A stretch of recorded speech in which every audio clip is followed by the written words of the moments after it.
Hello, friends, and Happy New Year. Today's Bible passage is Acts chapter 1, verses 12 through 26. Then the disciples returned to Jerusalem from the hill called the Mount of Olives, a Sabbath day walk from the city. When they arrived, they went upstairs to the room where they were staying.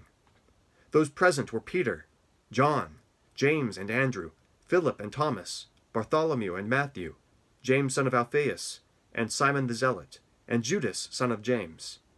They all joined together constantly in prayer, along with the women, and Mary the mother of Jesus, and with his brothers.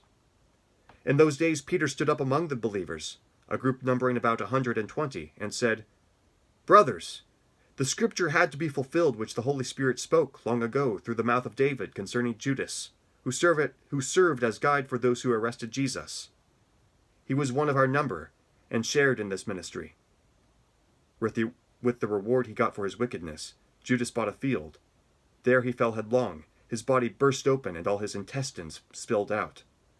Everyone in Jerusalem heard about this, so they called that field in their language Akeldama, that is, field of blood. For, said Peter, it is written in the book of Psalms, may his place be deserted. Let there be no one to dwell in it, and may another take his place of leadership.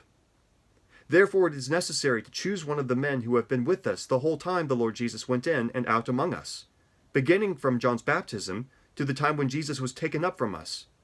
For one of these must become a witness with us of his resurrection." So they proposed 2 men, Joseph called Barsabbas, also known as Justus, and Matthias. Then they prayed, "Lord, you know everyone's heart. Show us which of these 2 you have chosen to take over this apostolic ministry which Judas left to go where he belongs." Then they cast lots, and the lot fell to Matthias, so he was added to the 11 apostles. The word of the Lord. Thanks be to God. Have a great day.